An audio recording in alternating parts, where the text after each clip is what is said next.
वाञ्छाकल्पतरुभ्यश्च कृपासिन्धुभ्यैव च पतितानां पावनेभ्यो वैष्णवेभ्यो नमो नमः।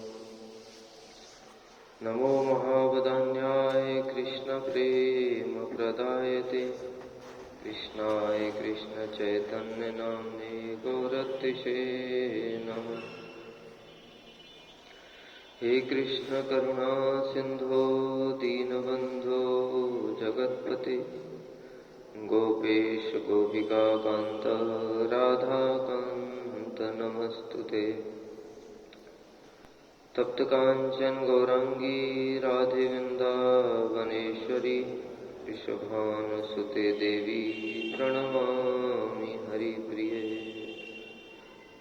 वृंदायै तुलसीदेव्यै प्रियायै केशवस्य च कृष्णभक्तिप्रदे देवी सत्यवत्यै नमो नमः। श्रीकृष्ण चैतन्य प्रभु नित्यानंद श्री अद्वैत गदाधर श्रीवासादि गौरभक्तवृंद। हरे कृष्ण कृष्ण कृष्ण हरे हरे हरे राम राम राम हरे हरे। श्री उपदेशामृत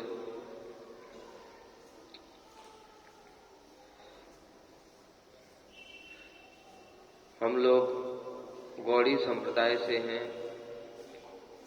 गौड़ी संप्रदाय का प्रयोजन क्या है? ये जो गौड़ी संप्रदाय है, ये नाम कहाँ से व्युत्पत्ति हुई इसकी? गौड़ीय का अर्थ होता है, श्रील प्रभुपाद कहते थे, जो श्रीमती राधा रानी के अनुगत्य में भजन करते हैं वही गौड़ीय है। अगर हम राधा रानी के अनुगत्य में भजन नहीं करते या करने की इच्छा नहीं रखते, उस प्रकार की भावना नहीं रखते, तो हम गौड़ीय नहीं हैं। लेकिन जो राधा रानी का अनुगत्य है वो किस प्रकार से प्राप्त होगा?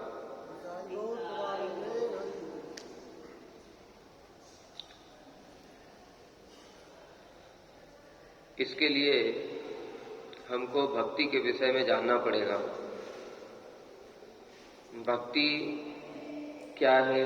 भक्ति कितने प्रकार की होती है?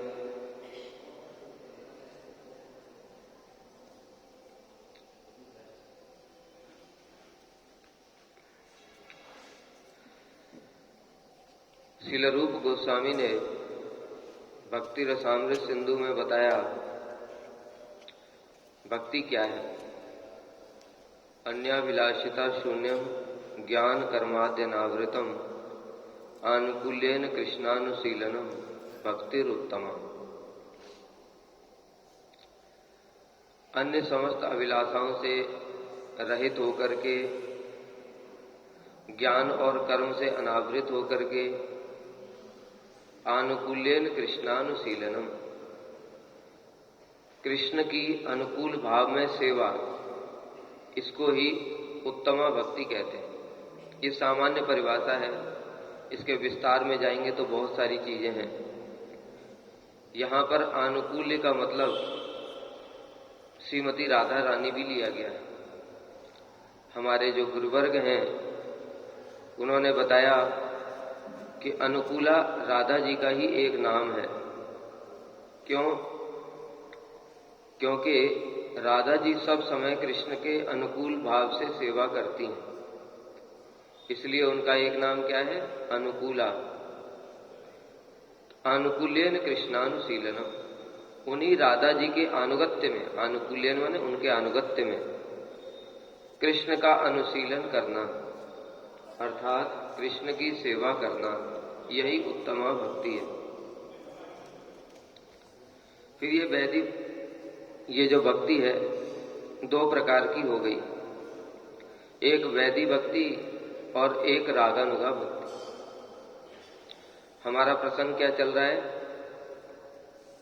कि हम गौड़ी हैं तो राधा जी के अनुगत्य में सेवा किस प्रकार से प्राप्त हो। वही प्रसंग चल रहा है। उसके लिए भक्ति दो प्रकार की, एक वैदी भक्ति और एक रागानुगा भक्ति। वैदी भक्ति किसे कहते हैं? बता सकते कोई? वैदी भक्ति किसको कहते हैं?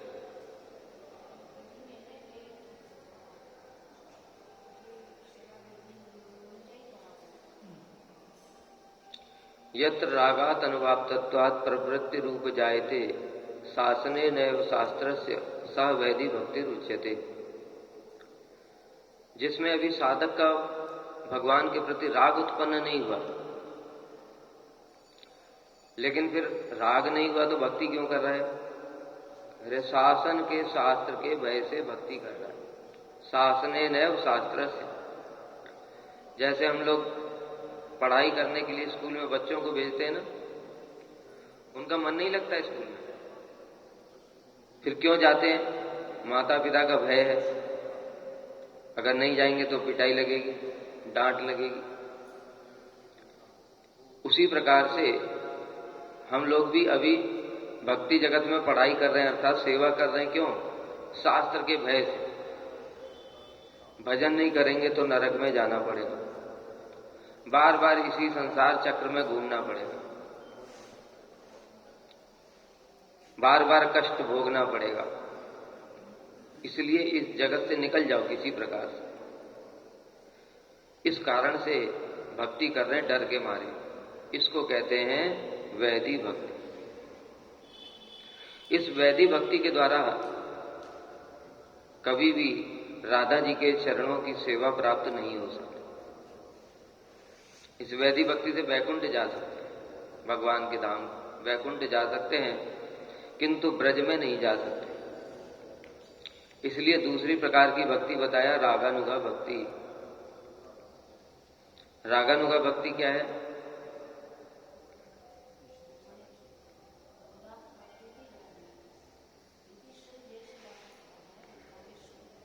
रागानुगा भक्ति को समझने के लिए पहले रागात्मिक भक्ति को समझना पड़ेगा। इष्टे स्वारस की राग परमाविष्टता भवेद तन्मय्या भवेद भक्ति सात्र रागात्मिकोदिता। इष्ट में स्वाभाविक राग, उसके कारण स्वाभाविक राग अर्थात इष्ट में स्वाभाविक प्रीति प्रेम। जैसे एक बच्चे के प्रति मां का प्रेम होता है स्वाभाविक की, मां को बोलना नहीं पड़ता तुम अपने बच्चे को प्रेम करो, उसकी सेवा करो, बोलना पड़ता है, अपने आप ही सुबह से शाम तक वो उसमें लगी रहती है। उसी प्रकार से इष्ट अर्थात कृष्ण में स्वाभाविक प्रेम होने के कारण परम आविष्टता भवेद। कृष्ण में मन परम आविष्ट रहता है, सब समय मन कृष्ण में ही लगा रहता है। जैसा हम लोग देखते हैं ना ब्रजवासियों का है, या दोने अवनने मथनो उपलेप प्रेंखन अर्व रदित उच्छण मार्जनादौ गायंती चैव अनुरक्त धियो अश्रुकंठयो धन्या ब्रज स्त्रियो रुक्रम चित्तयान। श्रीमद् भागवत में बड़ा सुंदर रूप में वर्णन किया गया है कि परम आविष्टता का मतलब क्या है। दोहने, जब गोपियां गायों को दूह रही हैं उस समय कृष्ण के नामों का कीर्तन कर रही हैं। जब झाड़ू लगा रही हैं तो कृष्ण के नामों का कीर्तन कर रही हैं। जब दही चला रही, मंथन कर रही, दही मंथन, उस समय कृष्ण के नामों का स्मरण कर रहे, कीर्तन कर रहे। लेप, जब लेपती हैं, जो फर्श को ना गोबर से लेपा जाता था, जब कच्चे फर्श होते थे तो गोबर से लिपाई होती थी, वो करते समय भी कृष्ण का ही स्मरण, मन कृष्ण में ही आविष्ट। बच्चों को खिला रही हैं, जैसे हम लोग बच्चों को देखते खिलाते माता, तो उनको क्या है कुछ कुछ बोलती रहती है ना, कुछ कभी गाना सुना दी, कभी लोरी सुना दिया। किंतु गोपियां जब बच्चों को भी खिलाती हैं तो कृष्ण के नामों का कीर्तन करती। और ओखली, धान इत्यादि कूटते समय, उस समय भी कृष्ण के नामों का कीर्तन करती हैं। गायंती चैव अनुरक्त दियो, कृष्ण में मन अनुरक्त है, अश्रु कंठयो, और उसके कारण उनके प्रेम के अश्रु प्रवाहित होने लगते हैं आंखों से। धन्या ब्रज स्त्रियो रुक्रम चित्तयाना, ये ब्रज स्त्रियां धन्य हैं। क्यों? क्योंकि सब समय इनका चित्त कृष्ण में ही लगा रहता है। इसको कहते हैं रागात्मिका भक्ति। अब रागानुगा क्या है? रागानुगा क्या है?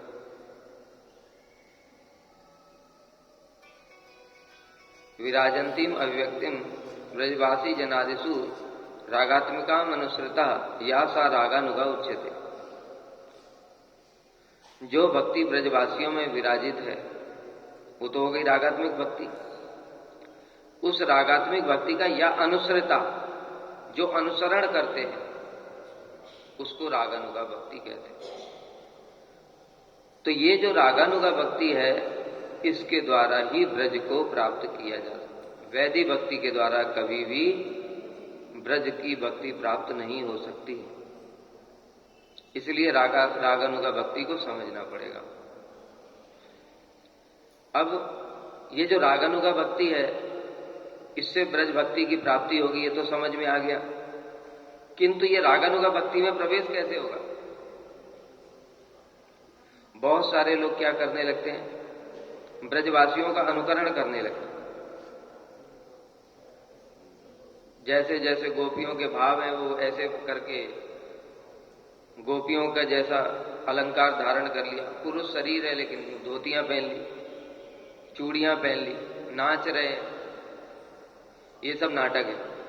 इसको सहजिया बोलते हैं, प्राकृत सहजिया। इससे रागानुगा में प्रवेश नहीं होता है। रागानुगा में प्रवेश का उपाय क्या है? वैदिक भक्ति करते करते हृदय में लोभ जागृत होगा। उस लोभ से स्वतः ही रागानुगा भक्ति में प्रवेश होगा। अब आ जाते हैं अपने विषय पर कि श्रील रूप गोस्वामी पाजी ने ये उपदेशामृत की रचना क्यों की। अभी बताया हमने कि पहले वैदिक भक्ति का ही पालन करना पड़ेगा, उससे ही रागानुगा भक्ति में प्रवेश होगा। ये श्री रूप गोस्वामी पाजी इस उपदेशामृत में इन्होंने सारी बातें बताई हैं। प्रारंभिक में जो बताया वो शास्त्रों के उपदेशों का सार बताया कि किस प्रकार से शास्त्र के उपदेशों का पालन करने से हम इस रागानुग भक्ति में प्रवेश कर सकते हैं। ये पूरी विधि प्रारंभ A to Z उन्होंने 11 श्लोकों में बताई। और ये उपदेशामृत कोई साधारण वस्तु नहीं है, कोई साधारण ग्रंथ नहीं है। क्यों? क्योंकि ये किसके उपदेश हैं? श्रील रूप गोस्वामी के भी उपदेश नहीं है ये। हम भजन किसका कर रहे हैं? हम किसका भजन कर रहे हैं? कृष्ण का। वही कृष्ण जब इस जगत में श्रीमती राधा रानी के भावों और अंग कांति को लेकर के आए श्री चैतन्य महाप्रभु के रूप में, अपने अंतिम समय में महाप्रभु दिन रात उन्हीं भावों में डूबे रहते थे। राधा जी के भावों में डूबे रहते थे, दिन रात विरह में डूबे रहते थे। तो उसी प्रकार से एक दिन उन्हीं भावों में डूबे हुए थे। अचानक से उनका भाव भंग हुआ। सारे उनके भक्त लोग आसपास में बैठे हुए थे। तब श्री चैतन्य महाप्रभु ने अपने भक्तों को उपदेश प्रदान किए। वो जो उपदेश हैं, उन्हीं उपदेशों को श्री रूप गोस्वामी ने ग्रंथ के रूप में संकलन किया, श्लोकों के रूप में। वही उपदेशामृत। इसलिए स्वयं श्री चैतन्य महाप्रभु ने अपनी प्राप्ति के लिए अपने मुख से जो उपदेश दिए हैं, वही उपदेशामृत। अगर हम इन चीजों का पालन नहीं करेंगे तो कभी भी महाप्रभु की प्राप्ति नहीं हो सकती, निश्चित है। क्यों? क्योंकि हम तो उनकी बात ही नहीं मानते। जब उनकी बात नहीं मानेंगे तो महाप्रभु प्रसन्न क्यों होंगे? और जब प्रसन्न ही नहीं होंगे तो फिर उनके धाम को हम कैसे जा सकते? संभव ही नहीं। इसलिए श्रील रूप गोस्वामी ने कृपा करके हमको महाप्रभु के उन हृदय के भावों को प्रदान किया है श्री उपदेशामृत के रूप में। महाप्रभु ने प्रोसेस बताया किस प्रकार से तुम लोग मुझे प्राप्त कर सकते हो, वही श्री उपदेशामृत के रूप में यहां पर श्री रूप गोस्वामी ने संकलन किया। ये इसकी भूमिका है। उपदेशामृत क्या है, किसी भी ग्रंथ को पढ़ने से पहले समझना चाहिए कि वो क्या है, क्यों लिखा है, उसके लिखने के पीछे लेखक का भाव क्या है। श्री रूप गोस्वामी बाजी ने क्यों लिखा इसको, क्यों लिखा? श्री चैतन्य महाप्रभु के चरणों की प्राप्ति के लिए ये उपाय है, इसका पालन करो तो महाप्रभु प्रसन्न हो। अब पहले श्लोक में आते हैं, वाचो वेगम मनसा क्रोध वेगम जीवा वेगम उदरपस्त वेगम एतान वेगान यो विसहेत धीर सर्वाम अपि माम पृथ्वीम सस्यस्यात्। वाचो वेगम, वाचो वेगम, वाचो अर्थात वाणी, वाणी का वेग, मनसः मन का वेग, क्रोध वेगम क्रोध का वेग, जीवा का वेग, उदर मन पेट, पेट का वेग, उपस्थ अर्थात जननेन्द्रिय, जननेन्द्रिय का वेग। जो कोई भी व्यक्ति इन 6 वेगों को कंट्रोल कर लेता है वह सारी पृथ्वी को शिष्य बना सकता है। ये इसका सामान्य अर्थ है। अब हम लोग समझेंगे इसको क्या कहना चाहते हैं।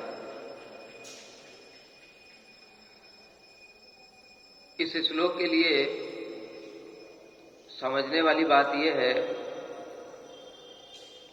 कि अभी हमने बताया भक्ति क्या है, भक्ति क्या बताया, भक्ति का क्या मतलब है, क्या मतलब है भक्ति? अनुकूलेन कृष्णानुशीलनम, अनुकूल रूप में कृष्ण की सेवा, ये भक्ति है। लेकिन श्रील रूप गोस्वामी यहां उपदेशामृत में कहीं सेवा की तो बात ही नहीं कर रहे।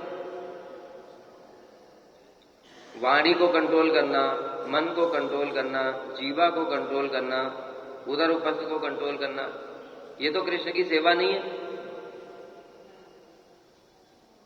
योगी और ज्ञानी भी तो यही करते हैं। वो चले जाते हैं गुफाओं में, हिमालय में चले जाते हैं और इन सब चीजों को कंट्रोल करके बैठ जाते हैं।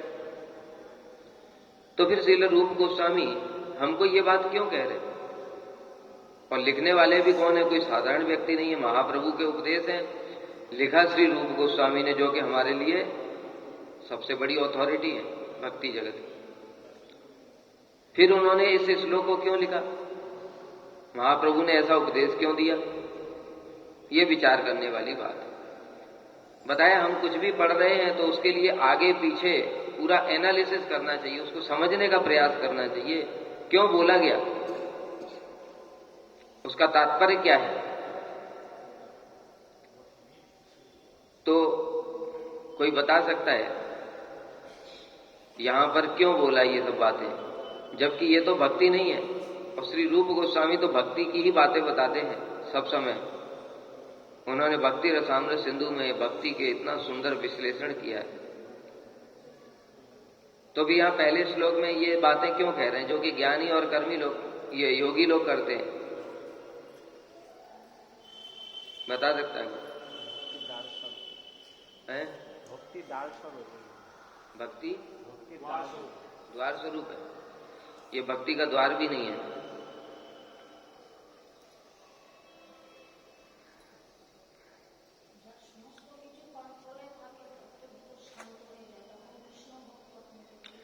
योगी और ज्ञानियों का भी तो शांत हो जाता है, क्या वो भक्त बन जाते हैं? वो तो सीधे शांत होकर के पहुंच जाते सायुज्य मुक्ति में। देखो कारण ये है, ये भक्ति तो नहीं है, किंतु हमारी भक्ति में सबसे बड़ी बाधा क्या है, इस बात को समझना है। हमारी भक्ति में सबसे बड़ी बाधा है अपराध। गीता में भगवान ने बोला, नेहा विक्रम नाशोस्ति प्रत्यवायो न विद्यते स्वल्पमप्यस्य धर्मस्य त्रायते महतो भयात्। ये जो भक्ति का क्रम है, इसकी बड़ी स्पेशलिटी है। क्या स्पेशलिटी है? भक्ति में कभी कोई नाश नहीं है, कोई क्षय नहीं। हम भक्ति कर क्यों रहे हैं? संसार के लोग सुबेरे उठते हैं, स्टूडेंट है जो पढ़ाई करते हैं, जो नौकरी कर रहे हैं वो ऑफिस चले जाते हैं, सब पैसा कमाने के लिए लगे हुए हैं। हम वो सब छोड़ करके यहां पर हरे कृष्ण क्यों कर रहे हैं? हर चीज को समझना चाहिए। कोई पूछेगा तुमसे, भाई तुम भजन क्यों कर रहे हो, क्या फायदा? माता पिता की सेवा को छोड़ करके यहां चले आए। हट्टे कट्टे जवान हो, भीख मांग करके क्यों खाते हो? पैसा कमाओ। इन सब बातों का क्या उत्तर है? समझना चाहिए। इसका उत्तर यही है कि भाई तुम जो कहते हो बात तो ठीक ही है, किंतु ये जो शरीर है ये तो नाशवान है। तुम जो नौकरी कर रहे हो वो भी नाशवान है। जो पैसा कमाओगे वो यहीं छोड़ करके जाओ। अभी कोरोना हुआ ना, बड़े बड़े करोड़पति लोग भी गए ना उसमें। सुबह से रात तक जो मेहनत करते थे, कहां गया वो? धीरू भाई अंबानी इतने लाखों करोड़ों अरबों की प्रॉपर्टी छोड़ करके कहां गए? आज कहां है वो? जानता है कोई? तो इसलिए भगवान ने बताया कि देखो, जो कुछ भी है इस जगत में वो नश्वर है, किंतु भक्ति ऐसी नहीं है। भक्ति ऐसी चीज नहीं है। नेहा विक्रम नाशो अस्ति, इस क्रम में नाश नहीं है। अर्थात अगर किसी ने इस जन्म में भजन किया, भजन करके वो एक लेवल पर पहुंच गया, अगले जन्म में वो वहीं से शुरू करेगा। लेकिन अगर इस जन्म में कोई पढ़ाई कर रहा है, अगले जन्म में वहीं से शुरू करेगा क्या? कोई 10th क्लास में स्टूडेंट है, उसकी डेथ हो जाती है, अगले जन्म में वो 11th क्लास से बच्चा जन्म लेते ही 11th क्लास में एडमिशन हो जाएगा? होगा? कोई जॉब कर रहा है बहुत अच्छा, अगले जन्म में उसको पैदा होते ही जॉब मिल जाएगी? क्या करना पड़ेगा? फिर वही काम करो, फिर 20 साल पढ़ाई करो, फिर जॉब के लिए इंटरव्यू दो, उसके बाद फिर से ऐसे ही पैसा कमाओ। मतलब हर चीज फिर से जीरो हो जाती है। कितना भी ऊपर पहुंच जाओ, अगले जन्म में फिर जीरो, फिर वही। लेकिन कृष्ण ने कहा कि भक्ति में ऐसा नहीं होता है। भक्ति में जहां से छोड़ा वो अगले जन्म में वहीं से प्राप्त कर लेता है। कोई कहेगा कि हम कैसे विश्वास करें? शास्त्रीय विश्वास। भरत महाराज को देखो, भरत महाराज को देखो। भरत महाराज की कथा जानते हैं सभी लोग, भागवत में वर्णन है। भरत महाराज ने भक्ति कर रहे थे, करते करते उनके हिरण में आसक्ति हो गई। उसके बाद में शरीर छोड़ दिया, हिरण का चिंतन कर रहे थे। अंतिम समय में हिरण बन गए। हिरण बन गए, तब भी वो जो भक्ति थी वो उनके अंदर में थी। उसके बाद फिर वो हिरण का शरीर छोड़ा, फिर उन्होंने मनुष्य का शरीर लिया, तब भी भक्ति थी। और जहां से उन्होंने छोड़ा था 2 जन्म पहले, वहीं से उन्होंने एग्जैक्ट वहीं से शुरू किया। दूसरा उदाहरण देखो चित्रकेतु महाराज का। चित्रकेतु महाराज बड़ी उच्च अवस्था में प्राप्त हो गए थे, सिद्धि को प्राप्त कर लिया था। और विमान पर बैठ करके गए कैलाश की ओर। वहां पर शिवजी बैठे हुए थे, देवी पार्वती उनकी गोद में बैठी थी, और वहां पर नारद जी थे और बड़े बड़े ऋषि मुनि थे। शिव जी कथा बोल रहे थे। जब चित्रकेतु महाराज ने ऊपर से देखा तो थोड़ा शिव जी को देख करके हंस दिए। कहने लगे, अहो कितने आश्चर्य की बात है, शिव जी तो जगत गुरु हैं, गुरु का आचरण कैसा होना चाहिए? गुरु स्वयं आचरण करके लोगों को शिक्षा देते, लेकिन ये कौन सी शिक्षा दे रहे हैं? इतनी बड़ी सभा में जहां पर बड़े बड़े ऋषि मुनि ब्रह्मचारी बैठे हुए हैं, अपनी पत्नी को गोद में लेकर के आलिंगन करके बैठे, ये कौन सी शिक्षा दे रहे हैं? इतना बोलते ही तो पार्वती देवी को गुस्सा आ गया। उन्होंने कहा, अच्छा तो तू गुरु के ऊपर गुरुगिरी करेगा? शिव जी जगत गुरु हैं, तुम उनको भी शिक्षा दोगे? इसलिए उन्होंने शाप दे दिया, जाओ असुर हो जाओ। चित्रकेतु महाराज विमान से उतरे, पार्वती देवी को प्रणाम किया और कहा कि मैं आपके शाप को स्वीकार करता। विमान में बैठे और चले गए। कितनी उच्च अवस्था को चित्रकेतु महाराज प्राप्त कर चुके थे। शिव जी स्वयं कह रहे हैं उनके जाने के बाद में, हे देवी तुमने ये बहुत गलत किया। पार्वती देवी से कह रहे, हे देवी तुमने बहुत गलत किया, तुमको पता नहीं चित्रकेतु महाराज उनकी कितनी शक्ति है, वो परम वैष्णव है, उनके अंदर इतनी शक्ति है कि वो चाहते तो तुम्हारे शाप को अस्वीकार कर देते, रिजेक्ट कर देते और उल्टा तुमको शाप दे देते। लेकिन वैष्णवों की महिमा तो देखो, कैसे निर्विकार होकर के उन्होंने तुम्हारे शाप को ग्रहण कर लिया। इस प्रकार से शिवजी स्वयं चित्रकेतु महाराज की महिमा गा रहे हैं। फिर देवी के शाप के कारण चित्रकेतु असुर बन गए, वृत्रासुर तो बन गए, किंतु पूर्व जन्म में जो भजन किया था वो अभी भी उनको स्मरण है। इसलिए जब इंद्र के साथ में युद्ध चल रहा है उनका, क्या अद्भुत वैष्णवों की महिमा होती है, हम लोग कल्पना भी नहीं कर सकते। देखो युद्ध जैसा स्थान है, युद्ध मतलब महातामसिक। युद्ध में क्या होता है, एक दूसरे को बिल्कुल क्रोध में मार देना चाहते हैं। हिंसा, हिंसा क्या है, तमोगुण।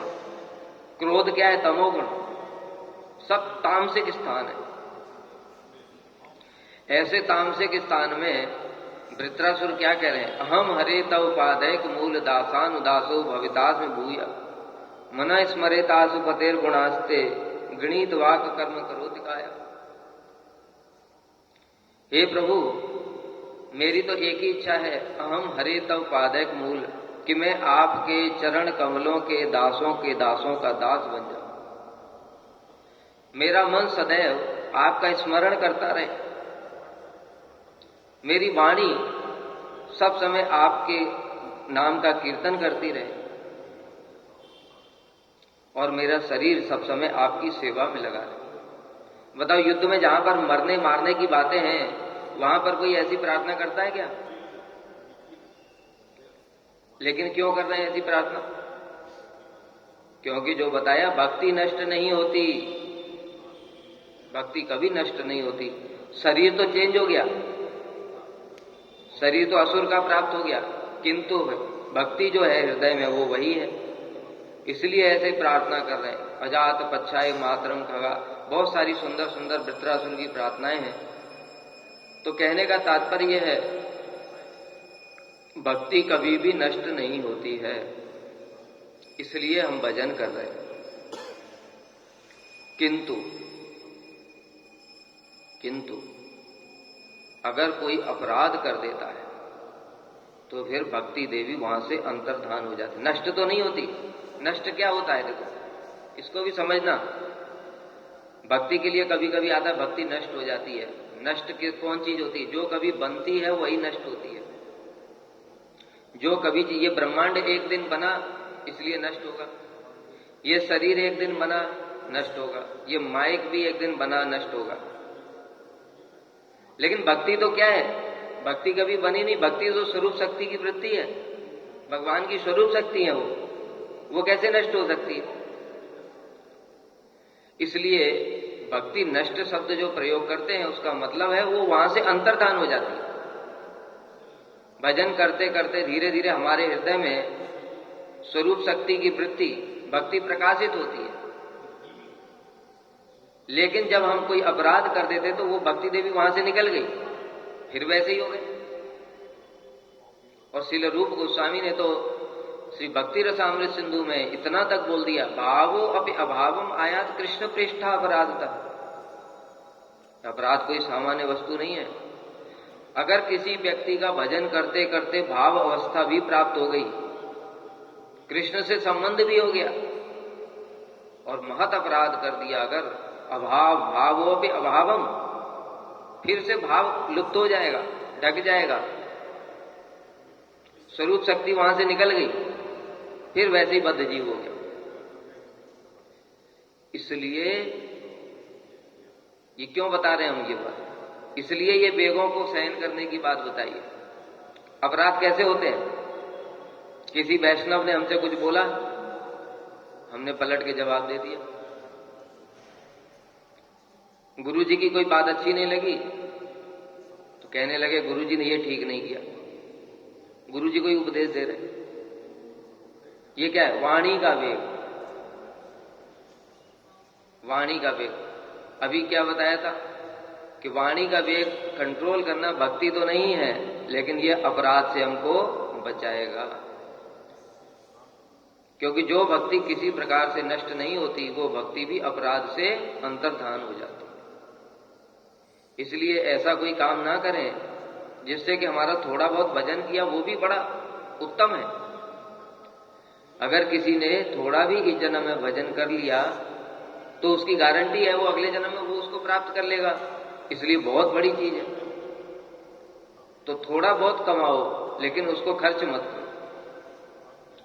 इसके लिए अपराधों से बचना पड़ेगा, और अपराधों से बचने के लिए सबसे पहले श्री रूप गोस्वामी ये उपदेश दे रहे हैं कि भाई भजन करो, उससे पहले अपने इन सब चीजों को कंट्रोल करो, नहीं तो अपराध कर दिया तो नेगेटिव में चला गया। कमाया 100 रुपया, खर्चा किया 1000, 900 रुपया माइनस में चला गया, क्या फायदा? इससे तो अच्छा एक एक रुपया कमा करके सेव करते जाओ, धीरे धीरे कई जन्मों के पश्चात में सिद्धि हो जाएगी। अब समझते हैं ये वाचो वेगम क्या होता है। वाचो वेगम मतलब वाणी का वेग। वाणी का वेग का मतलब क्या होता है? जैसा कि अभी हमने बताया था, वैष्णव लोग हमारे मंगल के उद्देश्य से कभी कभी हमको शासन भी करते हैं, लेकिन हमारी वाणी पर कंट्रोल ही नहीं है, तो हम उनको क्या करते हैं, कुछ भी बोल दिया उल्टा पुल्टा। उससे क्या हो गया? अपराध हो गया, और अपराध से फिर भक्ति में प्रगति नहीं होगी। इस विषय में एक उदाहरण बताते प्रैक्टिकल एग्जाम्पल। एक बार श्रील प्रभुपाद भक्ति सिद्धांत सरस्वती ठाकुर, उनके एक शिष्य थे, आप लोग जानते होंगे, श्रील भक्ति हृदय बन गोस्वामी महाराज।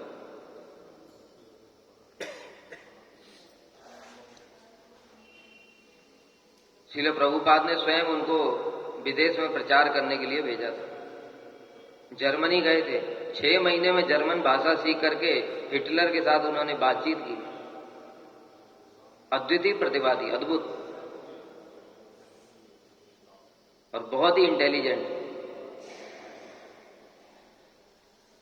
श्रील प्रभुपाद के अंतिम समय में एक समय मठ के उद्देश्य को लेकर के उनकी श्रील प्रभुपाद से कुछ बहस सी होगी। किस विषय में?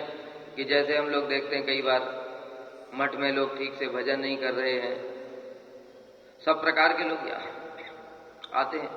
ये तो हॉस्पिटल है, हॉस्पिटल में पेशेंट भी होते हैं, डॉक्टर भी होते हैं। हमको सोचना पड़ेगा कि हम क्या चाहते हैं, हम अपना ट्रीटमेंट कराने के लिए आए हैं कि दूसरे पेशेंट की निंदा करने के लिए आए हैं। हम कभी हॉस्पिटल में जाते हैं तो हम कभी वहां पर जाते हैं तो देखते हैं कैंसर का भी पेशेंट है, वहां पर टीबी का भी पेशेंट है, और हमको मान लो कोई बुखार हो गया, हम हॉस्पिटल में एडमिट हो गए, तो वहां जाकर के हम कहते हैं अरे ये टीबी वाला है, ये कैंसर वाला है, मुझे कहां पर डाल दिया, बोलते हैं ऐसा? क्या करते हैं? भगवान जल्दी ठीक हो जाऊं, यहां से निकल जाऊं, सोचते हैं ना। तो उसी तरीके से तो यहां भी, मठ भी एक हॉस्पिटल है। यहां पर सब प्रकार के पेशेंट आते हैं, किसी का रोग कम है, किसी का रोग ज्यादा है, तो उनको देखने की क्या जरूरत है? हमको सब समय किसको देखना चाहिए? डॉक्टर को। डॉक्टर को देखना चाहिए और अपना ट्रीटमेंट करा करके आगे बढ़ जाओ। लेकिन हम क्या करते हैं? ये ऐसा नहीं कर रहा है, वो वैसा कर रहा है, ये ऐसा कर रहा है, वैसा कर रहा है, उसी को देखते रहते। तो यही देख करके श्रील भक्ति हृदय गोस्वामी महाराज जी ने श्रील प्रभुपाद से कुछ कह दिया कि मठ मंदिर का उद्देश्य कैसे इस प्रकार से सार्थक होगा, यहां पर लोग ऐसा वैसा कर रहे हैं। बस इतना उन्होंने बोला था, कोई बहुत बड़ी बात नहीं बोली। हम तो इससे बहुत ज्यादा क्या क्या बोल देते हैं, लेकिन फिर भी श्रील प्रभुपाद को अच्छा नहीं लगा। श्रील प्रभुपाद को अच्छा नहीं लगा, उनके मन में दुख हुआ। क्यों? उन्होंने कितना ऊंचा उद्देश्य लेकर के मठ मंदिर बनाया कि बद्ध जीव कलयुग में भजन नहीं कर पाएगा। देखो चारों तरफ माया का विस्तार, मोबाइल, कंप्यूटर, इंटरनेट वायरस की तरह घर घर में, सारे बच्चे छोटे छोटे उसी में लगे रहते दिन रात, सब उल्टी पुल्टी चीजें देखते। तो वहां रह करके हम भजन कैसे कर पाएंगे? इसलिए श्रील प्रभुपाद ने एक ऐसा स्थान हमको दे दिया जहां पर साधुओं के संग में रह करके हम भजन कर सकते हैं। कितना ऊंचा उद्देश्य था उनका। उसके ऊपर अगर कोई कमेंट करेगा तो उनको अच्छा नहीं लगेगा, इसलिए उनका अपराध हो गया। उनको पता नहीं चला क्यों। हमारा वाणी का वेग जब हम बोल देते हैं वैष्णवों को कुछ भी, हमको तो पता नहीं चलता है। हम सोचते ये तो हमने ठीक ही बोला, किंतु ऐसा नहीं है। उसके बाद में श्रील प्रभुपाद जब प्रकट हो गए थे, उसके बाद श्री भक्ति हृदय गोस्वामी महाराज जी कुछ समय काशी में रहे। वहां पर एक ज्योतिषी के पास में गए थे। वो ज्योतिषी जो था वो पूर्व जन्म का भी बता देता था। तो उसने उनकी कुंडली देख करके बताया कि आप पूर्व जन्म में 20 साल तक, अंतिम के 20 साल तक सन्यासी थे। और ये बात श्रील भक्ति हृदय गोस्वामी महाराज जी को भी पता थी, अपने पूर्व जन्म की बात पता थी। तो आश्चर्य में पड़ गए कि इसको भी कैसे पता है। फिर उसने बताया पूर्व जन्म में आपने गुरु अपराध किया था, उस गुरु अपराध के कारण आपकी पूर्व जन्म में सिद्धि नहीं हुई, और इस जन्म में भी आपने फिर से वही किया है, इसलिए आपकी सिद्धि नहीं हुई। अगर उस गुरु अपराध का प्रायश्चित नहीं किया तो आपकी सिद्धि नहीं होगी। अब भक्ति हृदय गोस्वामी महाराज जी को सारा याद आ गया कि क्या गुरु अपराध हुआ था, और तब उनको हृदय में बड़ा प्रायश्चित हुआ। तब उन्होंने उनसे प्रायश्चित का उपाय पूछा कि भाई ये सब लिखा हुआ है तुम्हारी ज्योतिष की किताब में, तो ये भी लिखा होगा कि इसका प्रायश्चित का उपाय क्या है। उसमें प्रायश्चित का उपाय भी लिखा हुआ था। तो वो प्रायश्चित के उपाय के फलस्वरूप देखो, एक जो छोटी सी बात उन्होंने बोली थी, वर्णन आया श्रील भक्ति हृदय गोस्वामी महाराज जी ने फिर हिमालय की जो 4 धाम है, यमुनोत्री, गंगोत्री, केदारनाथ, बद्रीनाथ, वो 4 धाम की यात्रा करी। कैसे की? उस समय तो की गाड़ी वाड़ी नहीं होती थी, पैदल ही जाना पड़ता। हरिद्वार से लेकर के पूरा ऊपर तक सब जगह पैदल जाना पड़ता। तो मैं रास्ते में किसी से कोई बात नहीं करूंगा, केवल हरि नाम करते हुए ही यात्रा करूंगा। कुछ भी अन्न इत्यादि ग्रहण नहीं करूंगा, केवल जो एकादशी का जैसे तो फल मूल दूध इत्यादि वो मिल जाए, केवल वही ग्रहण करूंगा। ऐसे करते करते मार्ग में उनके पास ओढ़ने के लिए भी शॉल भी नहीं थी। पैदल पैदल पूरा यात्रा किया, 60 दिन तक हरि नाम करते हुए, 60 दिन तक, लगभग 60 दिन में 2 महीना लगा। और मार्ग में उनको कितने सारे कष्ट हुए। और जब उनकी वो यात्रा कंप्लीट हुई तब उनको श्रील प्रभुपाद ने स्वप्न में दर्शन दिया तब उनका जो वो अपराध क्षमा हुआ और तब उनकी सिद्धि हुई। तो इसलिए हमको अपनी वाणी को कंट्रोल में रखना चाहिए। सभी लोग जानते हैं ना द्रौपदी का उदाहरण। द्रौपदी ने क्या किया? दुर्योधन को बोल दिया, बस वो बात उसके हृदय में लग गई और उसने सोच लिया कि मैं बदला लेकर ही रहूंगा। इसलिए उसने फिर जुआ खेला, पांडवों को हराया छल से, और फिर द्रौपदी को निर्वस्त्र करने के लिए प्रयास किया। कहां से प्रारंभ हुआ? वाचोवेगम। सीता जी का हम लोग जानते हैं, सीता जी की लीला में देखो, जब राम जी के सामने हिरण आया, कौन सा? स्वर्ण हिरण आया, मारीच। मारीच बन करके आया हिरण। तो सीता जी ने कहा मुझे ये हिरण चाहिए। राम जी ने तो मना किया, किंतु सीता जी नहीं मानी। तो राम जी हिरण के पीछे पीछे गए और लक्ष्मण को बोल करके गए कि तुम इनकी सेवा करना, इनकी सुरक्षा करना, इनका सुरक्षा का दायित्व तो तुम्हारा है। जब तक मैं नहीं आ जाता कहीं जाना नहीं। और जो मारीची था वो मायावादी, क्या कहते हैं, माया, उसने माया फैलाई अपनी, असुर था। उसने क्या किया? जब राम ने बाण मारा तो राम जी का स्वर निकाल करके हा सीते हा लक्ष्मण, हा सीते हा लक्ष्मण ऐसे बोलने लगा। सीता जी ने सोचा राम जी संकट में, और लक्ष्मण से कहा जाओ तुम्हारे भैया किसी संकट में है, तुम उनकी सहायता करो। लक्ष्मण जी ने कहा अरे मेरे भैया को कोई संकट नहीं आ सकता, आप जानती नहीं है, अगर ये पूरी पृथ्वी के देवता और असुर मिलकर भी उनसे युद्ध करें तो भी उनको कुछ नहीं कर सकते। ये छोटे मोटे असुर की तो बात ही क्या है, इस पूरे ब्रह्मांड के लोग मिलकर भी उनका सामना नहीं कर सकते। सीता जी ने कहा नहीं, तो मेरी आज्ञा मानो। और लक्ष्मण जी तो चक्कर में पड़ गए। इधर राम जी ने आज्ञा दिया है सीता जी की सुरक्षा में रहना, मेरे लौटने से पहले कहीं मत जाना। तो लक्ष्मण जी चुपचाप खड़े हो गए, सिर झुका करके खड़े हो गए। अब सीता जी तो उनको बोलती ही जा रही है, ऐसी बात बोल दी, देखो वाचोवेगम, ऐसी बात बोल दी कि लक्ष्मण से सहन नहीं हुआ। कहते लगता है तुम्हारी मेरे प्रति दृष्टि है कि राम जी जब नहीं रहेंगे तो तुम फिर मुझसे विवाह कर लो। ऐसा बोल दिया तो लक्ष्मण से फिर रहा नहीं गया, बहुत दुखी हो गए। और दुखी होकर के कहने लगे मैं तो आपको माता बोलता हूं सब समय, आपने ये क्या बोल दिया? ठीक है अगर आप नहीं मानती हो तो मैं अभी जा रहा हूं, किंतु ये लक्ष्मण रेखा खींच करके जा रहा हूं, इसको क्रॉस मत करना। लक्ष्मण जी चले गए। बाद में रावण आया और रावण जो है सीता जी को हर करके ले गया। तो वहां पर भी प्रॉब्लम क्या थी? वाचोवेगम। अगर सीता जी इतना सारा नहीं बोलती बातें तो लक्ष्मण जी वहीं रहते, और लक्ष्मण के रहते हुए किसी का साहस था, रावण का कोई साहस था कि वो उनको सीता जी को स्पर्श भी कर देता।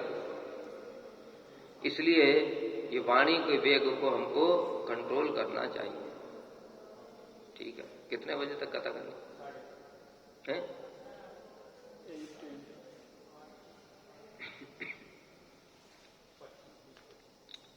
मन का वेग।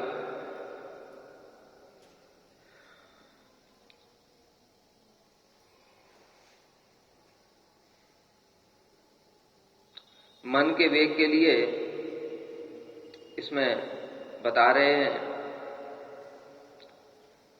मायावादी के विश्वास के प्रति प्रीति, कर्मों के विश्वास के प्रति आदर और कृष्ण सेवा के अतिरिक्त दूसरी अभिलाषाओं वाले व्यक्तियों के विचारों के प्रति विश्वास, यह 3 प्रकार का है। ज्ञानी, कर्मी और अन्याभिलाषी की चेष्टाओं को देखकर निरपेक्ष रहना ही मन का अव्यक्त अविरोध प्रीति वेग। कई सारे इसमें मन के वेग बताए हैं। उसमें कह रहे हैं कि हम लोग देखते हैं बहुत सारे लोग होते हैं समन्वयवादी। समन्वयवादी क्या होता है? जो कर्मी है वो भी ठीक है, ज्ञानी है वो भी ठीक है, योगी है वो भी ठीक है, सब ठीक है, कोई किसी का भी भजन कर रहा है, सब ठीक है। तो यही बात यहां पर कह रहे हैं कि इस प्रकार से ज्ञानी, कर्मी और अन्याभिलाषी की चेष्टाओं को देखकर निरपेक्ष रहना, यह भी मन का वेग, यानी मन से मानते हैं ये सब बातें कि कृष्ण भक्ति के अतिरिक्त बाकी जो चीजें हैं वो भी सब अच्छी हैं, इसको मन का वेग बताया।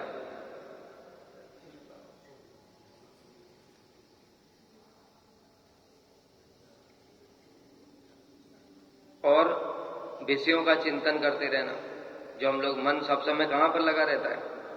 विषयों के चिंतन में लगा रहता है। देखो, मन के वेग में हम समझ सकते हैं अजामिल का। अजामिल का क्या हुआ था? अजामिल बड़ा सदाचारी ब्राह्मण था, माता पिता की सेवा करता था, पिताजी के यज्ञ के लिए लकड़ियां लेने के लिए, फूल लेने के लिए वन में गया था। वहां पर गया, वहां पर उसने देखा कि एक वैश्या और एक शूद्र संग कर रहे हैं। उसको देख करके वो वापस आ गया। अब वापस आ गया, मन में वही चिंतन चल रहा है। मन का वेग कैसे होता है इसको समझो। प्रारंभ कहां से होता है? वो देखने से ही प्रारंभ होता है।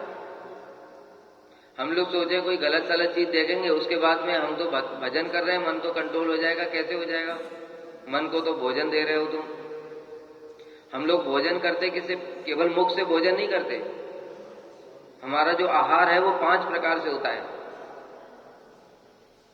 कैसे? चक्षु, आंखों के द्वारा आहार को ग्रहण करते हैं। आंखों के द्वारा क्या आहार ग्रहण करते हैं?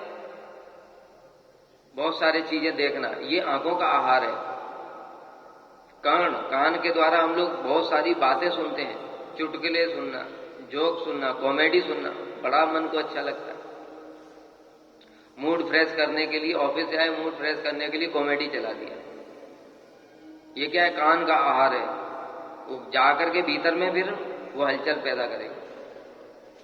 नासिका, नाक के द्वारा सुगंध। जीवा, जीवा के द्वारा बहुत अच्छा स्वादिष्ट खाते हैं। और त्वचा, त्वचा के द्वारा स्पर्श। ये 5 प्रकार से ज्ञानेंद्रियां हमारा आहार करती हैं और मन फिर इसको भोग करता है। इन 5 इंद्रियों के द्वारा मन भोग करता है। तो अजामिल जो था उसने आहार किया आंखों का। आंखों से वो ऐसी चीज देखाया और अब मन से बार बार उसका ही चिंतन हो रहा है। जब मन से बार बार चिंतन हो रहा है तो वो उसको रोकने की कोशिश कर रहा है। श्रीमद् भागवत में वर्णन आया, वो बहुत कंट्रोल करने का प्रयास कर रहा है, लेकिन मन का वेग जो है वो इतना ज्यादा था कि वो सदाचारी ब्राह्मण होने पर भी वो मन को रोक ही नहीं पाया और बार बार उसी का चिंतन बार बार उसके अंदर चलने लगा। अब गीता में भगवान ने ये बात बताया,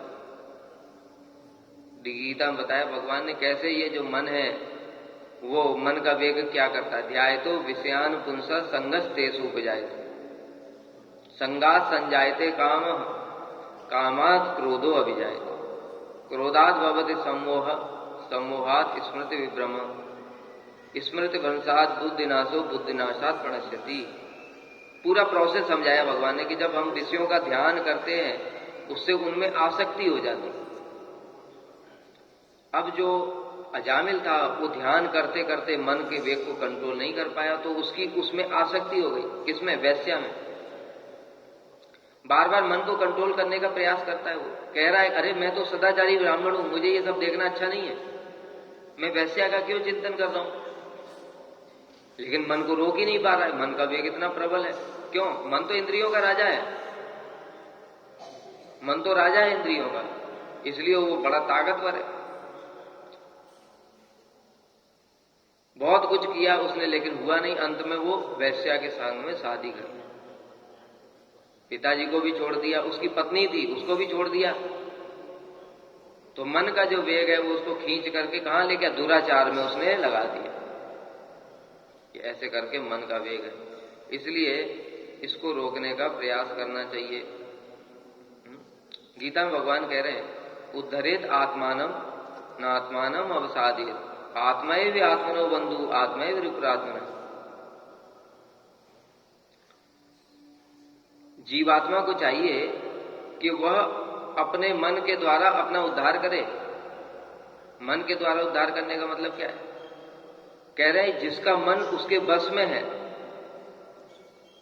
उसके द्वारा वो अपने आत्मा का उद्धार कर सकता है। मन बस में है तो उसको भगवान की भक्ति में लगाएगा, भगवान की भक्ति में लगते ही तो उद्धार हो गया। लेकिन अगर मन बस में नहीं है तो फिर क्या होगा? अजामिल की तरह ही होगा, वो विषयों में ले जाएगा अध्याय तो धावतो वही, यानी कि वो बाहर की ओर विषयों की ओर ही दौड़ता रहेगा और उसके बाद में हमको विनाश कर देगा, बार बार संसार में ही लगाता रहेगा। देखो सभी लोग तो मन के कारण ही तो इसमें डूब रहे हैं। जब यक्ष ने युधिष्ठिर महाराज जी से प्रश्न पूछे थे, उसमें एक प्रश्न पूछा, इस जगत का सबसे बड़ा आश्चर्य क्या है? तो युधिष्ठिर महाराज ने क्या बताया? अन्य अन्य भूतानि गच्छन्ति यमालयम शेषा स्थावरा इच्छन्ति किम आश्चर्यमतः परम।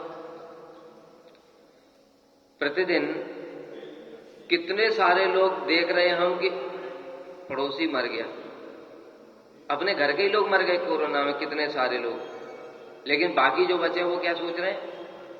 मैं थोड़ी मरूंगा, मैं थोड़ी मरूंगा। और वो क्या कर रहा है? प्लान कर रहा है, अभी तो मुझे पढ़ाई करनी है, फिर नौकरी करनी है, फिर शादी करनी है, फिर ये करना। ये क्या है? मन का वेग, ये सब मन ही तो है। मतलब मन देख रहा है, बुद्धि देख रही है कि लोग मर रहे हैं, फिर भी मन उसको मानने नहीं देता। यही सबसे बड़ा है। इसलिए ये मन के वेग को भी कंट्रोल करना चाहिए। जय श्री राधा की जय। आज इतना तक ही रखते, वाचो वेगम मनसा वेगम, फिर कल बाकी जो वेग है वो कल पाठ करें, टाइम हो गया। वांछा कल्पतरुभ्यश्च कृपा सिन्धुभ्यैव च पतितानां पावनेभ्यो वैष्णवेभ्यो नमः।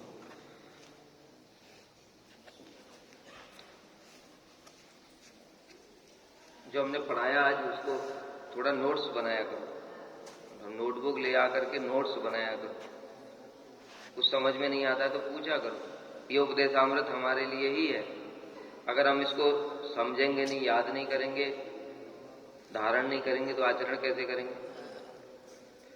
हम इसका नोट बनाएंगे, नोट बना करके डेली देखना चाहिए, वो हमको ये करना है, उसको देखना चाहिए हर दिन। इसलिए ठाकुर भक्ति विनोद ने उपदेशामृत के विषय में बताया। इसके जो 3 श्लोक हैं वो मुख्य रूप से गृहस्थ भक्तों के लिए ही हैं। वाचो, जो पहला है ना, वाचो वेगम मनसा क्रोध वेगम जीवा वेगम उदरपस्त वेगम अत्याहार प्रयास प्रजल, ये गृहस्थ लोगों के लिए ही है। क्यों? क्योंकि वहां पर अभ्यास करके आएंगे तब तो त्यागी आश्रम में किसी जन्म में जाएंगे। तो पहले अगर वहां अभ्यास ही नहीं किया तो वाचो के सारे वेग तुम्हारे अंदर ही हैं। फिर साधुओं के संग में रहोगे तो अपराध तो होगा ही होगा। पहले तो कंट्रोल किया ही नहीं, तो एकदम क्या मठ में आते ही क्या जादू हो जाएगा? क्या सारा एकदम कंट्रोल हो गया? कैसे हो जाएगा कंट्रोल? बहुत जन्मों तक अभ्यास करना पड़ता है। इसलिए जो अभ्यास किए बिना जो भजन करने के लिए आ जाते हैं, फिर वो उनके वेग होते हैं, वेग होते हैं तो वो अपराध करते हैं। ठीक है, इसलिए भजन करने के साथ साथ घर में भी इस बात का अभ्यास करना चाहिए। मान लो पति ने कुछ कह दिया, पत्नी ने कुछ कह दिया, बेटे ने कुछ कह दिया, तो बजाय उसको रिएक्ट करने के टॉलरेट करना चाहिए, ये सोच करके कि मेरा ही प्रारब्ध है, नहीं तो कोई क्यों बोल करके जाएगा। कोई हमसे गलत बोल रहा है किस लिए? क्योंकि हमने पूर्व जन्म में उसको कष्ट दिया, वो हमको दे रहा है। अगर फिर हम बोलेंगे तो फिर नया फिर से कर्म चालू हो गया, फिर अगले जन्म, ऐसे चलता रहता है। ठीक है, इसलिए हमको सहन करने का अभ्यास करना चाहिए।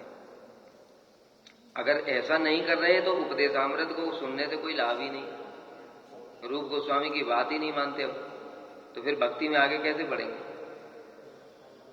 इसलिए ये सब चीजों को पालन करने के लिए है। गुरुजी कहते थे, गुरुजी ने दामोदर अष्टक लिखा है।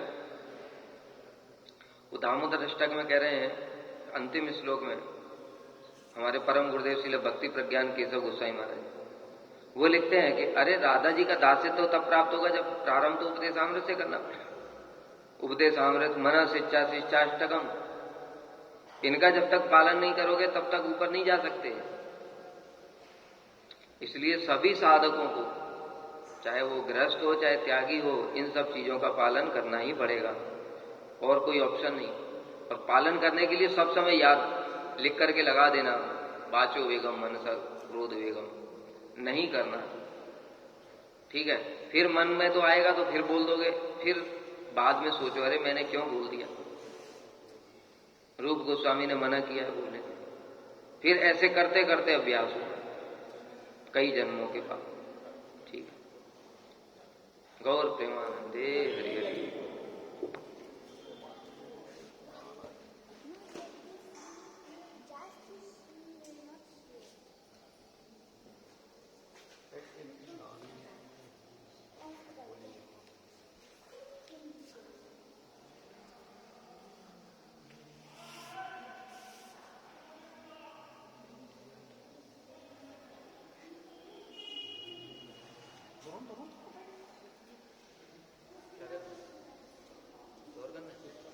कीर्तन आप लोग करो, मैं चलता हूँ।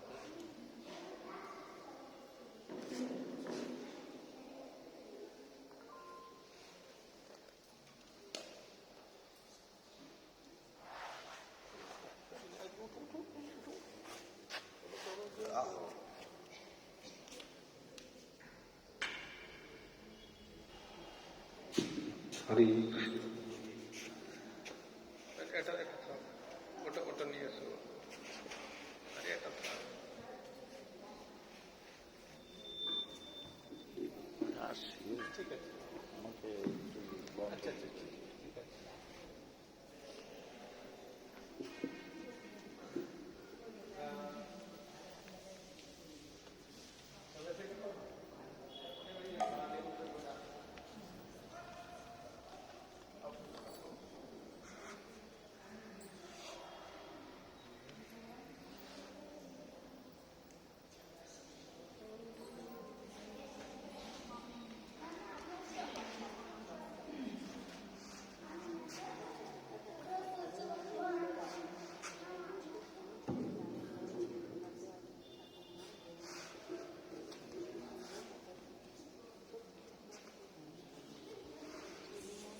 हरि है तुम्हारे भूलिया सभी कबीराए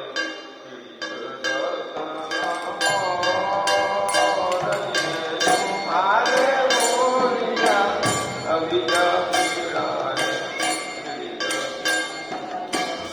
और हरि है तुम्हारे भूलिया अभी कबीराए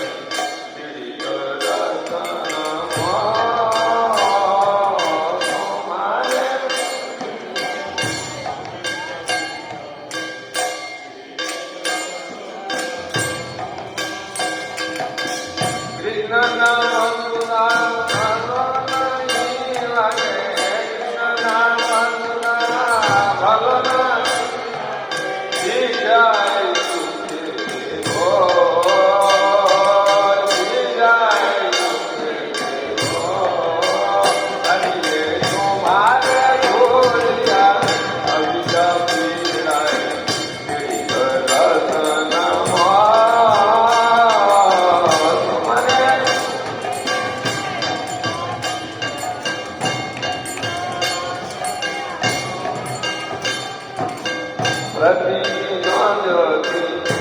आदर कोरिया ते नाम कीर्तन कोरी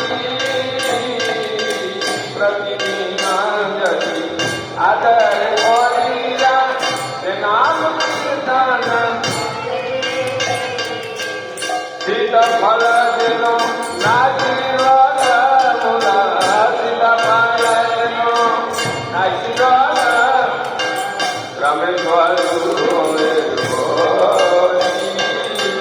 रामेश्वर होए हरिये कुमार भूरिया अभिजा पिराए दर्शन हो तुम्हारे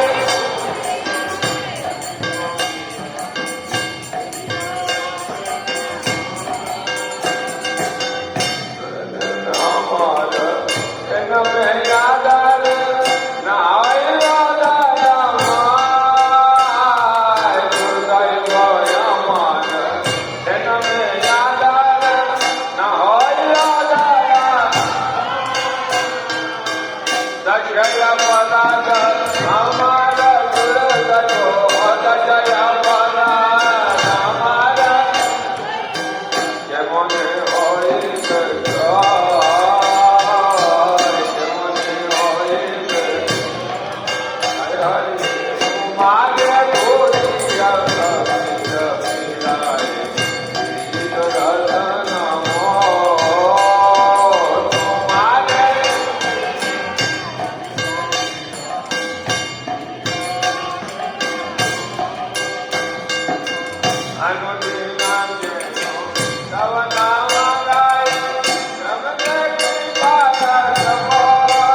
गोविंदम